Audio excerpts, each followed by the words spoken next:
The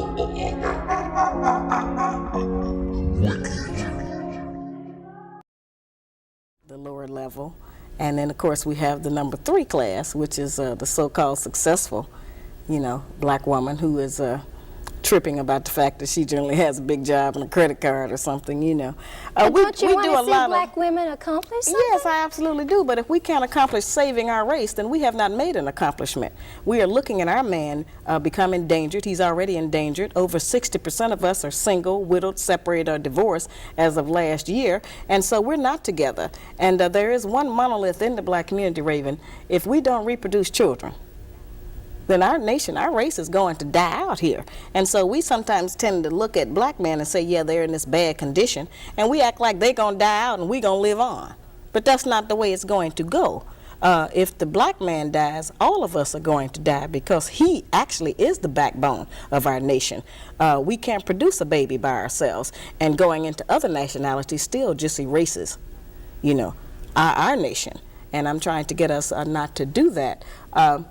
You have problems with interracial marriages. Yeah, I'm not for that. Well, because of the fact that I think that God made a male and female of every nationality so that they could mate and reproduce.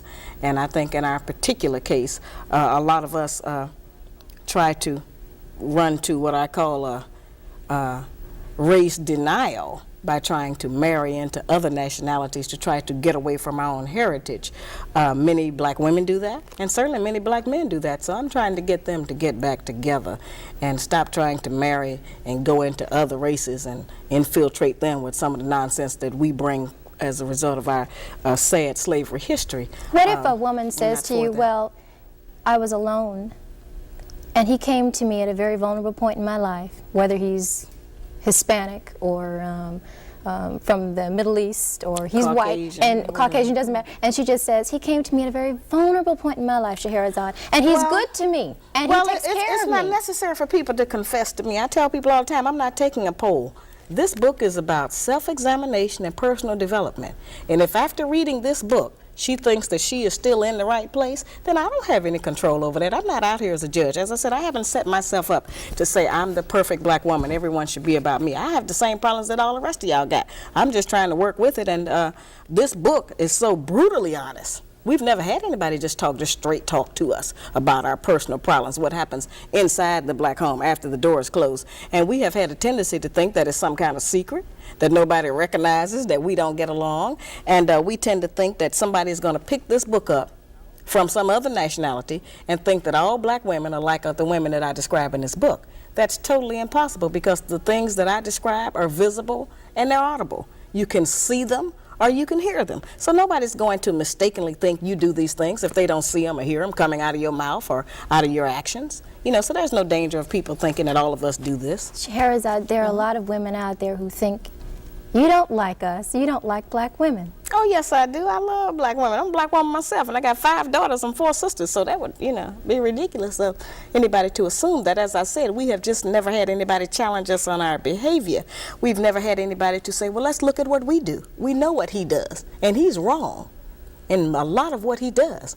But his wrongness, his guilt, does not ensure our innocence. We have a share in the problems that we have in the black community. And just because we are dressed up and have a job does not mean that we don't practice some aberrant behaviors that end up infecting our homes and breaking up our relationships with our men and helping to hold him down. That's all I'm saying. So everyone can look at themselves. Every man can look at his own woman. This book has brought a lot of people together.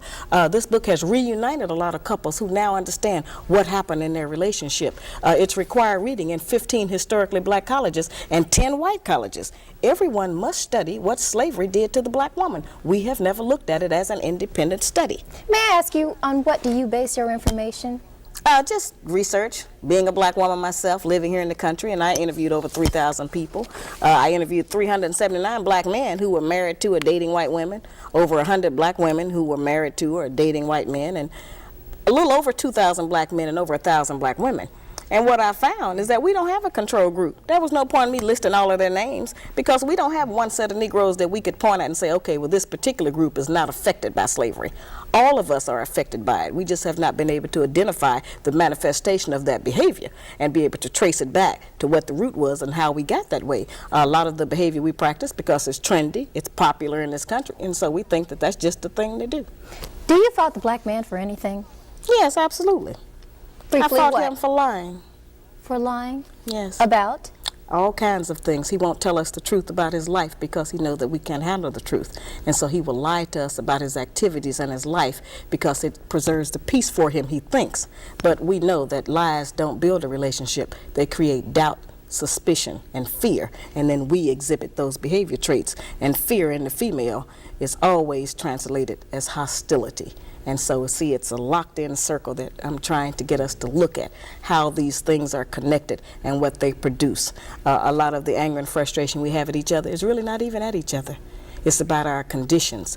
It's about something that's almost been genetically sent down through our womb because our men were not able to protect us. They were not able to keep the slave master from snatching our babies out of our womb, to allow us to have food or clothing. A lot of different kinds of things that happen to us that just make us tremble. They make us frightened. And so now it's to a point where everything that the man does, we have our total emotional balance, our self-esteem, our self-respect, everything that we stand for as a female, we have it tied right now to our men's genitals. And it depends on what he does with those about whether or not Let's talk about that for just a moment. See, this is an intense topic. Yes, I just never get a chance to explain One thing that I read over and over again in your book was I know what that is. regarding infidelity. And let me just make this here. You say in your book, there is no history of the black man settling down with one woman and never desiring to have another. Before slavery, during slavery, or after slavery, the black man has never been recorded to have just one woman. Right. Well, I think there's some actual facts we can look at on that. Monogamy has failed for the white man in America. But this is like saying it's okay. It's not me saying it's okay. This is how they're living. I'm giving you the history of what their life is. Black men haven't been waiting on me to tell them it's all right to have more than one woman. Neither have white men. You know, this is just what they do. I'm not talking about fornication and adultery. I'm not talking about one-night stands and running around rampant with other women. That's not the kinds of when I say more than one woman relationship. I mean that before we came to America, our men had more than one wife and family. And we were satisfied with it because we had not met the monogamy idea. We had not met the American white woman who, you know, insists on certain kinds of values in her man. We had not learned envy and jealousy. All right, after coming here, those kinds of ideas were bred into us because of society and the mores that the Americans made up here. And so then we started to have problems with that. But I think that since it is apparent that most of them, not all of them, it's certainly up to the man, do love more than one woman. I got tons of mail. A lot of black men write and tell me that they have had two women for 5, 10, 15, and 20 years, and they can't even get the women to speak to each other. Sometimes they have two families, would I want two sets of children. But Shahrazad, would I want to talk to a woman who's sharing perhaps the bed and the money and the social life with who I would deem as my man? If you want to deal in reality, and if you are not insecure, and if you don't think that that robs you of something, you would want to know them. If he loves her, you certainly should want to know her. There are a lot of black women out there who say, "Oh, I know sister, they're mad about that idea. I understand, you know." That would never hold water. Wait a minute, and that's not easy. And that's a frightening thought to most of us. And I don't like that. I'm not for that. I'm in agreement with everybody else. Our men ought to just have one woman. But that is not the reality. I'm trying to get us to deal with some reality for a change. Stop dealing with fantasy. Stop dealing with television. Stop dealing with imagination of how we wish things were. Let's deal with them how they are, what it is, present tense. And but if we because deal that's with that, happening then, doesn't mean I have to like that or no, want that to means accept that you can live in hell. That means you can live in doubt. That means that you can always be checking on your man. That means that you can be insecure and be, tearful. And that means you can be disappointed when you find out the real truth. And you don't want to have that in your life. None of us do. But in order not to have that, then we have to deal with some reality. and recognize that men are not limited in the way that women are. Men are able to love more than one woman. I'm not talking about, as I said, just a random sexual relationship of fornication and adultery and all of that. I mean that there are many black men who have children by more than one woman. What is to become of those children? They need their father. Now, you say that once these relationships don't work, and they